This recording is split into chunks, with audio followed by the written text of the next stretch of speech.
Bluetooth, it's just Yeah. everywhere, isn't it? Your headphones, smart speakers, maybe even your car. We sort of take it for granted. But what happens when Bluetooth isn't just like in your pocket or on your desk, but actually on your body? We're talking about wireless body area networks here, W bands. Imagine tiny sensors, maybe on your arms, your legs, all talking to, say, your phone to figure out what you're doing. That's human activity recognition, HAR. And for things like tracking factory ergonomics or patient rehab, well, performance is everything. It's really critical. So, okay, what are the actual limits, the real-world boundaries when you push Bluetooth this way? That's what we're digging into today. Our mission is to explore the practical limits of Bluetooth in these W bands, specifically for HAR. And we're basing this on a really interesting 2020 study. It's called Performance Evaluation of Bluetooth in a Wireless Body Area Network for Practical Applications. They look specifically at Bluetooth 5.0. Now, most people think Bluetooth, they think, headsets, simple stuff. But it's actually become super important in professional settings, too. Smart factories, e-health, it's growing. And the tech keeps evolving.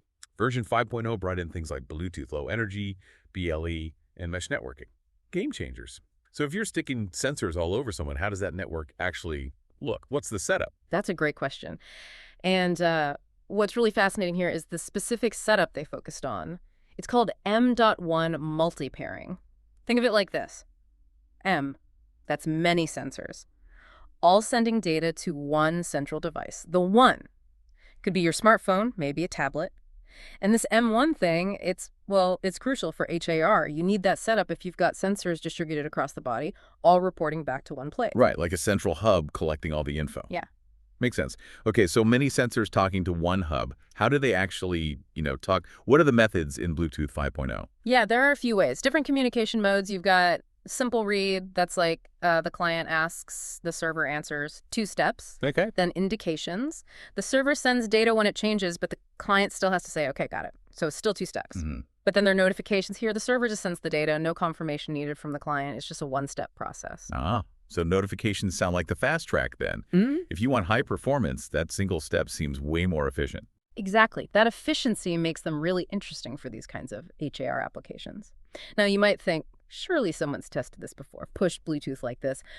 But what's striking about this study is the focus purely on practical, real-world performance.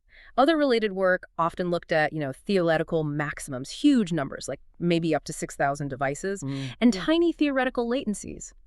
But this research cuts through that. It gives us actual practical numbers. To the best of their knowledge, no one had really done this direct practical work before in this specific area. Wow, okay. So they were really filling a gap there. Practical answers. So how did they do it? Yeah. Let's get into the methodology. What about the software side? Well, they went with Python, Yeah. mostly because it's just easy and fast for, data handling, analysis, processing. And interestingly, they could run it right on an iPhone using an app called Pythonista. Oh, clever. So they didn't need to build a whole complex mobile app just for the study. Exactly. Kept it simpler. And for the database part, they used SQLite. It's lightweight, doesn't need a separate server, nice and nimble. Okay, lean software. And the hardware, the phones receiving the data. Which ones did they test? They used a few different iPhones to cover different Bluetooth versions. An iPhone 6s, that's Bluetooth 4.2, then the iPhone X and XR, both on 5.0, and the iPhone 11 and 11 Pro Max, which had 5.1. A good range. Yeah, and they pointed out that since, the X and XR use the same Bluetooth chip, they just needed to test one of those. Same for the 11 and 11 Pro Max smart testing. Right. And the sensors themselves, the things sending the data. For the transmitters, they used 20 Arduino Nano 33 BLE Sense boards. Okay. These are pretty capable little boards, ARM CPU, decent memory, multiple sensors. But the key for HAR was the IMU, the Inertial Measurement Unit. That's the motion data. These boards had a NINA B306 chip, Bluetooth 5.0, and importantly, they were rated for up to 20 connections. 20 boards ready to go. So hardware, software. What did the actual experiment look like? You said 2 steps. Yes, exactly. 2 main phases. First, what they called a pretest. This was just to find the absolute maximum number of nodes they could connect, period. So they put all 20 sensor nodes right next to the phone, connected them one by one, and crucially, data transmission was off during this phase. Ah, okay. Yeah. It's establishing the connection itself without any data traffic getting in the way. Precisely. To find that ceiling. And then the main test, Yeah. the performance part. Right, the main test. This was about performance under more realistic conditions. Phones were in flight mode, only Bluetooth on. plugged into chargers, so battery wasn't a factor, just max performance. The sensor nodes were battery-powered, like they would be in real use, and set up in a row with clear line of sight to the phone. Line of sight, okay. And this main test had two parts. First, find the fastest time interval for just receiving the data packets, and then the really critical second part, finding the best setup for handling the data, which included actually saving it reliably. And they kept it realistic too, right? The data packets were sized like actual sensor readings. Yes, 48 byte per packet, simulating real sensor measurements. Okay, meticulous setup. So after all that, what did they find? What are the practical limits? This is the really interesting part. How many sensors could they actually connect and get data from reliably? Yeah, this is where it gets practical, the big takeaway. They found a maximum of 14 Bluetooth sensor nodes could be reliably connected simultaneously to a smartphone using BLE under these conditions. 13. Okay, that's a concrete number. It is. And, in the context of HAR, that's actually really beneficial. It means you could potentially equip, all your limbs, your torso, maybe your head with a sensor, get a really rich picture. 14 is quite a lot, actually, when you think about placing them on a body. So how did the different phones handle just receiving that data from 14 nodes before worrying about saving it? There was a clear winner there. The iPhone XR was the best performer they tested for just receiving packets. It handled all 14 nodes, receiving packets pretty much equally, down to a minimal transmission interval of just 0.03 seconds. That's 30 milliseconds. Really fast. 30 milliseconds for 14 sensors. Wow. How did the others compare? The iPhone 11 could manage 0.05 seconds equally, but struggled below that at 0.04. The older iPhone 6s, it couldn't even keep up equally at 0.05 seconds. So the receiver hardware, the phone itself, makes a big difference. A huge difference, yeah. The XR really stood out. Okay, so the XR nailed receiving. But like you said, receiving isn't enough for HAR. You need to save that data for analysis later. How do they figure out the best way to do that?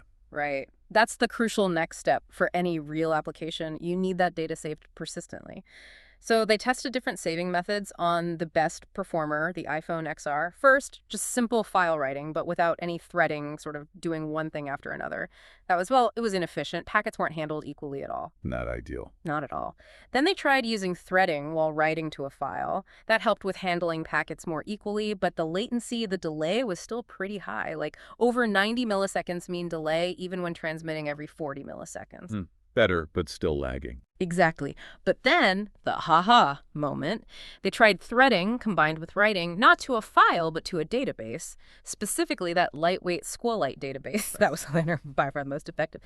This setup, threading plus database writing, allowed them to handle all 14 nodes with a minimal transmission time of just 0.035 seconds. 35 milliseconds. Wow, so only slightly slower than just receiving 35 milliseconds and saving the data. Yes. And crucially, saving it reliably with packets arriving at equal intervals is incredibly robust. They actually noted in the abstract that they found stable transmission with most reliability at 40 milliseconds per node.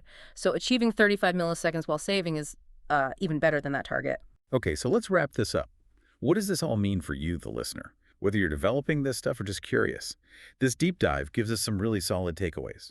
First, that practical limit, 14 simultaneous Bluetooth sensor nodes for AR and a W-band. That's a number you can work with.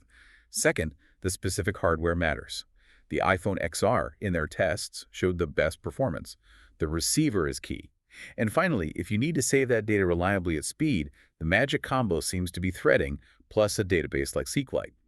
That let them hit that impressive 35 millisecond interval for all 14 nodes. Absolutely. These are really valuable practical findings. If you're working with W-bands, especially for HAR or similar real-time sensing, knowing these limits, knowing these optimal configurations, it can save a lot of guesswork. It really impacts design and reliability. It definitely puts a clear, tested number on what's achievable right now. And it leaves us with a thought, doesn't it? Something the researchers pointed towards for future work. They did these tests with sensors in a neat row, clear line of sight. But what happens next? Imagine strapping these 14 sensors onto an actual person who's moving. In a real environment, maybe a busy factory, maybe a hospital room. How would movement, interference, or even just running the test for hours instead of minutes, how might all that affect these really impressive performance numbers? It really makes you think about the jump from the lab to the messy real world, right?